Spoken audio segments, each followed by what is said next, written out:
तो ऐसे वाक्य बोलिए जिससे उद्वेग पैदा न हो। बस फुल स्टॉप नहीं किया अभी भगवान। एक और बोले, सत्यम, सत्य हो।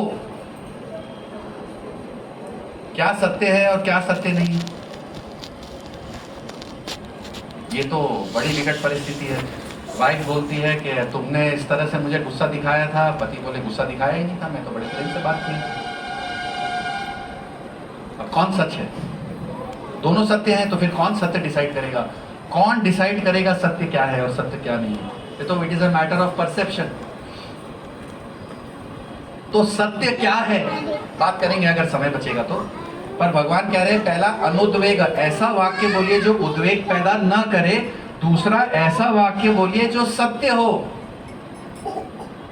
क्या भगवान रुक गए वहां पे? नहीं रुके। एक और, प्रिय हो। प्रिय तो सब समझते हैं, किसको प्रिय हो? बोलने वाले को प्रिय हो या सुनने वाले को प्रिय हो? जी ये तो हम जवाब तो दे रहे हैं, पर जब बात करते हैं तो हम ये शायद भूल जाते हैं। हमको जो प्रिय होता है वो हम बोल देते हैं, पर वो सामने वाले को कितना प्रिय या अप्रिय लग रहा है वो शायद वो उस समय। कोई डॉक्टर है यहाँ पे? डॉक्टर? कोई डॉक्टर नहीं है तो सब बोल वाले हैं। हम बात करेंगे यहाँ पे कुछ ऐसा होता है हमारे ब्रेन में, बात करेंगे उसके बारे में। तो वो प्रिय हो, सुनने वाले को प्रिय हो, बोलने वाले को प्रिय हो तो अच्छी बात है। भगवान क्या यहाँ पे रुक गए? नहीं, भगवान ने एक और चीज बोली, हितम, हितकारी हो।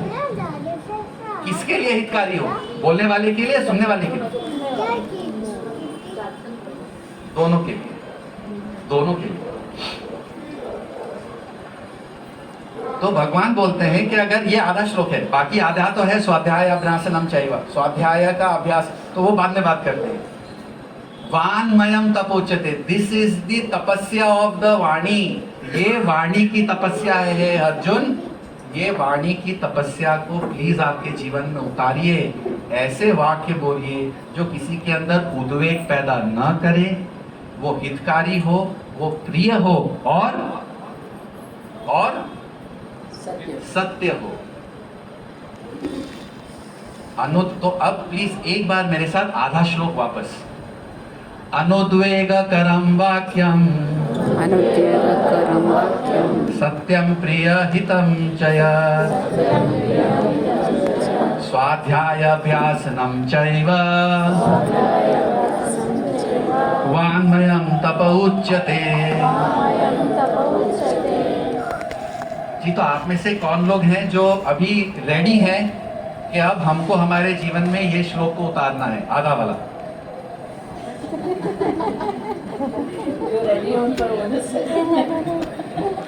तो कुछ लोग तो हाथ ऊपर है, कुछ लोग के हाथ ऐसे ऐसे ऐसे ऐसे आए। क्या अभी भी कुछ डाउट है? तो ये बड़ी अच्छी बात है, ये डाउट होना चाहिए कि ये होगा कैसे। अगर भगवद गीता का श्लोक खाली बैठ के सुन के उच्चारण कर लिया, आप लोग बोले वाह वाह प्रभु जी लोग आए, वेरी गुड, हम भी हाँ जी करके चले गए, प्रसाद खाए, तो अच्छा बात है, बुरा नहीं है। लेकिन उससे बेटर तब हो सकता है जब ये हमारे जीवन में अप्लाई होना स्टार्ट हो जाए। तो हो सकता है प्रभु जी लोग, आप लोग बोलेंगे कि ये सब बातें आपकी ठीक हैं, अच्छी हैं, सुनने में अच्छी लगती हैं, आप बैठो वगैरह बड़ा अच्छा लगता है, जब काम कर रहे होते हैं तो ये सब नहीं हो सकता, प्रैक्टिकली पॉसिबल नहीं है। माता जी लोग बोलेंगे ठीक है, नहीं हो सकता, घर के कामों में बच्चों के साथ ओ प्रिय हितकारी, उद्वेग पैदा ना करे मेरे बच्चे। अरे हम ऐसी बातें करेंगे तो बच्चे हमारे सर पे तांडव करेंगे, ऐसे ही कर रहे हैं। तो इसलिए जब हम बच्चों को स्कूल भेज देते हैं, ABCD सीखने के लिए भी टीचर लगता है, तो भगवद गीता के श्लोकों को जीवन में उतारने के लिए भी हमको गुरु की आवश्यकता इसलिए पड़ती है। नहीं तो हम लोग अटक जाएंगे, ये कैसे करेंगे भाई, फिर हम लोग सोचेंगे पॉसिबल नहीं है, प्रैक्टिकल नहीं है, इसको छोड़ दो। ये तो सन 1800 पता नहीं कहाँ की बात है और भगवान कब आए थे 5000 साल पहले, तब समय अलग था, टाइम प्लेस सर्कमस्टेंस अलग था, अभी तो पॉसिबल नहीं है। जी 100% पॉसिबल है, 100% पॉसिबल है। मेरी ये जो मैंने मार्केटिंग करी है, ये मार्केटिंग का मेरा प्रयास के बाद अब कौन लोग बोलते हैं कि अप्लाई करेंगे आपके जीवन में। ये मार्केटिंग प्रयास था मेरा, अभी मुझे लगता है मेरे मार्केटिंग के बाद हाथ और कम हो गए। उल्टा मार्केटिंग हो गया।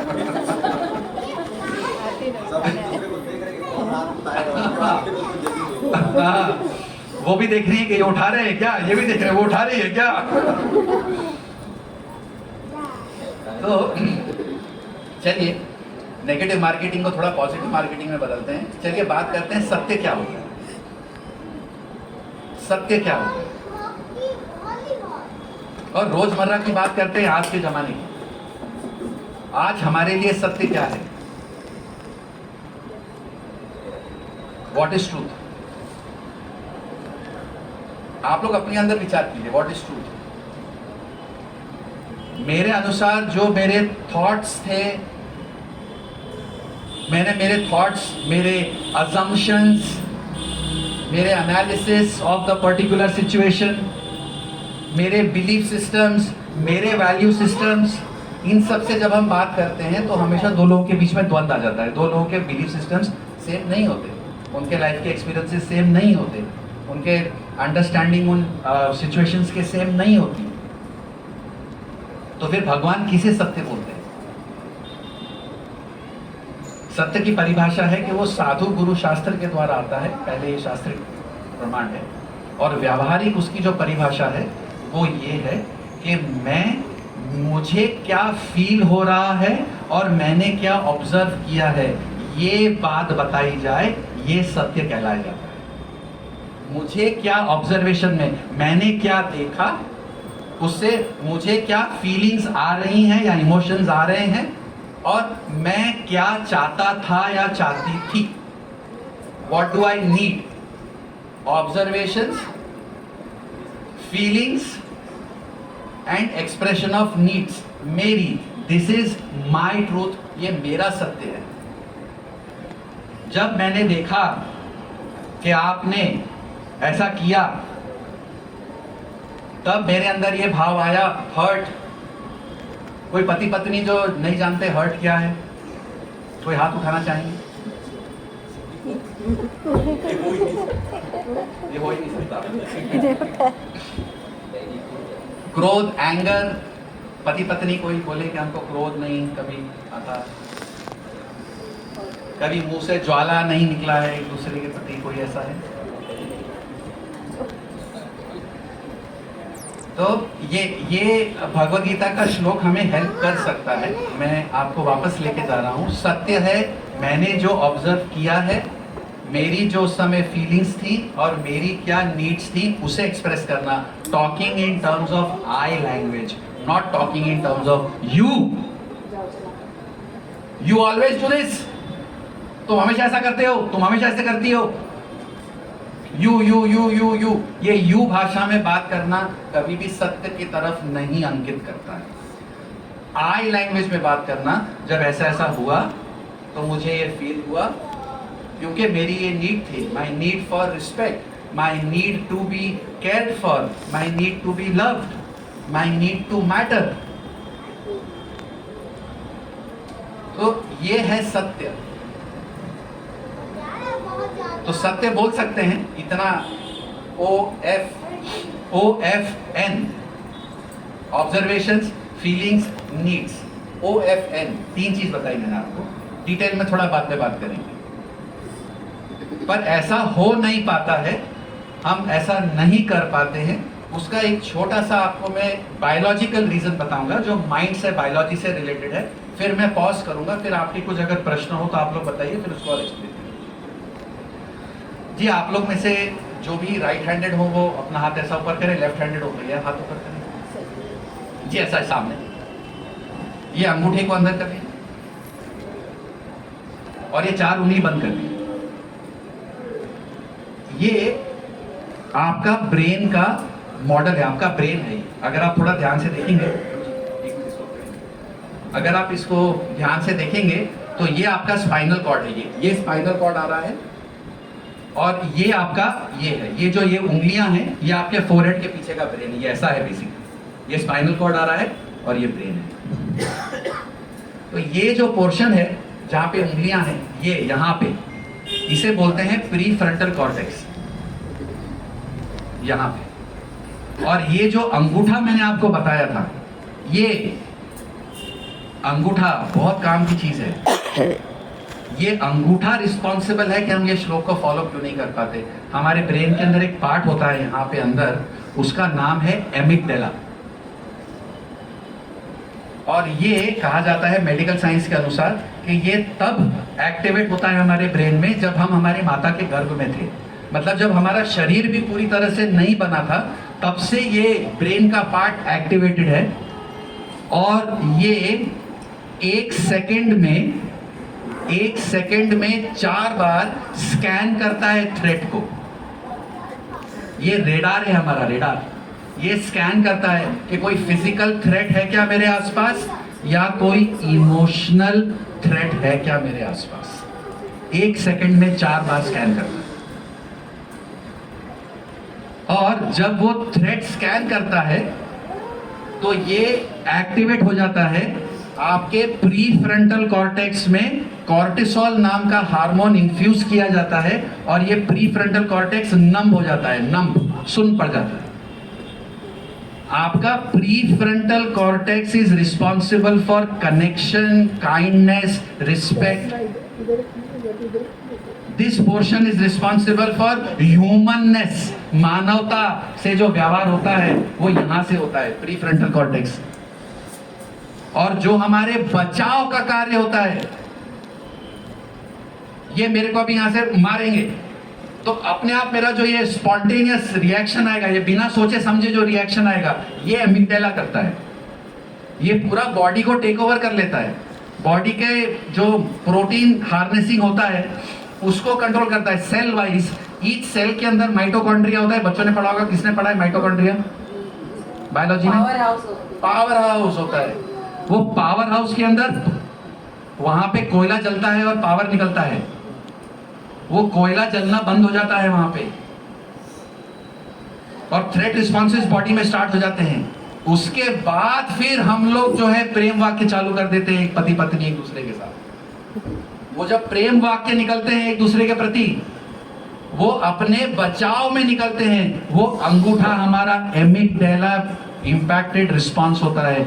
और तब ये कहा जाता है कि पति पत्नी दोनों अंगूठे से एमिगडाला से लड़ रहे हैं, दोनों अपना बचाव कर रहे हैं, कोई किसी को सुन नहीं रहा है, अपने वन वे कम्युनिकेशन चल रहा है, 2 मोनोलॉग चल रहे हैं, कोई डायलॉग नहीं है। वो क्या बोल रहा है वो नहीं सुन रही हैं, और ये क्या बोल रही हैं आप नहीं सुन रहे हैं। ये है थ्रेट रिस्पॉन्स। यहाँ पे ये श्लोक एप्लीकेबल नहीं होता। और ये वाला लॉजिक भी भगवत गीता के 2nd चैप्टर में है। बुद्धि नाशात प्रणश्यति। जब बुद्धि का नाश होगा तो प्रणश्यति, आपका पतित, आपका फॉल डाउन हो जाएगा। फॉल डाउन कहां से होगा? ह्यूमन लेवल पे भी हमारा इंटरैक्शंस नहीं होते, वो पति पत्नी हो या वो कोई भी रिलेशनशिप हो। We fall down from the level of humans. जब हमारा threat response, this is the animalistic lizard brain, animalistic response only related to protection. Amygdala means to protect and prefrontal cortex means to connect. तो आपके बीच में हमेशा अंदर brain में हमेशा constant ये चल रहा है, प्रोटेक्शन और कनेक्शन, प्रोटेक्शन और कनेक्शन। इफ हम लोग अगर ये सीख पाए कि हमारा प्री फ्रंटल कॉर्टेक्स ही कनेक्टेड रहे, एमिगडाला को हम डिस्कनेक्ट करना सीख जाए, तो ये श्लोक जीवन में हम फॉलो करना स्टार्ट कर सकते हैं। जी आप लोग मेरे साथ हैं या मैं कहीं अकेला अकेला घूम रहा हूँ? अभी है ना? अभी तक है। अभी और कंटिन्यू करूंगा शायद घूम जाएंगे। संभावना भी। पर ये ब्रेन का वर्किंग समझ में आया थोड़ा? तो इसलिए भगवत गीता का ये श्लोक हम फॉलो कर सकते हैं, प्रोवाइडेड हम लोग हमारा प्री फ्रंटल कॉर्टेक्स रिकनेक्ट करना सीख जाए। पॉसिबल है, इम्पॉसिबल नहीं है।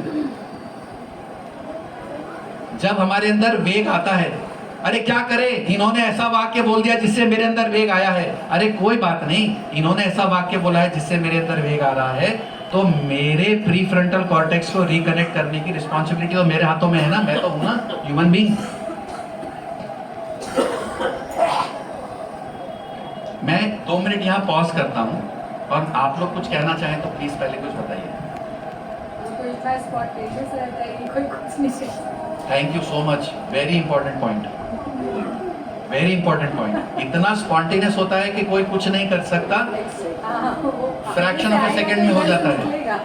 And thank you so much for bringing this point. पहले क्या होता है, हमको पता ही नहीं चलता कि हमने ऐसा कर दिया है, और हम उसी वेग में बहते चले जाते हैं। आज ये सुनने के बाद कम से कम हमको ये तो पता चलेगा कि मेरा जो माइंड लेके मुझे भाग रहा है, एमिगडाला, उसको डिस्कनेक्ट करने की जवाबदारी मेरी है, मेरे पति या मेरे पत्नी की नहीं है, या किसी और के ऑफिस में नहीं है। इफ आई एम ट्रिगर्ड, तो जवाबदारी किसकी है अपने आप को कंट्रोल करने की? खुद की है। नहीं, अब उसने मुझे ऐसा बोल दिया मेरी पत्नी ने, तो अब वो सॉरी बोलो। जब तक तुम सॉरी नहीं बोलोगी तब तक मैं ठंडा थोड़ी ना होऊंगा। तुम सॉरी बोलो। तो कितना ईगो है तुम्हारे अंदर यार, तुम एक सॉरी नहीं बोल सकती हो यार। कितना दुनिया भर में इधर उधर घूमोगी, बहाने मारोगी, सब मारोगी, एक सॉरी बोलते को नहीं होता तुमसे यार। कितना ईगो है तुम में। कोई ऐसा हस्बैंड जिसने आज तक ऐसा कभी नहीं बोला हो? मैं बोला है। मेरा हस्बैंड नहीं बोलता। प्रभु जी एक हार और पिलाना चाहिए आपको। वो हमसे सर कहता है कि खुद को देखो। कोई ऐसे पति जिन्होंने अपनी पत्नी को आज तक कभी ये नहीं बोला हो कि यार तुझे क्या चाहिए, तो प्लीज बोल देना साफ साफ, तुझे क्या चाहिए यार, प्लीज बोल दे, कैसे समझूं मैं तुझे क्या चाहिए। कोई ऐसे पति जिसने ऐसा कभी नहीं बोला है आज तक?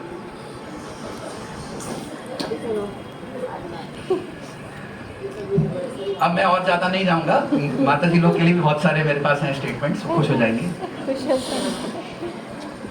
तो हमारे अपने आप को कंट्रोल करने की जवाबदारी हमारी है। अगर ये बात हम समझ गए, तो अगर हम बह भी गए हो, अगर हम हमारे रिएक्शनरी एनिमलिस्टिक रिस्पॉन्सेस में चले भी गए हो, तो हम वापस आ सकते हैं और इस श्लोक को याद कर सकते हैं। अनुद्वेग करम वाक्यम सत्यम हितम प्रिय चयन। क्या आप लोग ये प्रैक्टिस कर पाएंगे to pause and come back? खाली पॉज एंड कम बैक। भाई जब रियलाइज हो गया कि हो गया, हम एक रिएक्शन कर दिए, फिर pause and come back to this shloka. क्या ये 4 पॉइंट याद रखना? क्या ये प्रैक्टिकली पॉसिबल है? ये कर सकते हैं? कौन नहीं कर सकता? Thank you so much. अरे वंडरफुल क्वेश्चन, वंडरफुल क्वेश्चन, पता चला कि आप वापस आ गए। Wonderful question.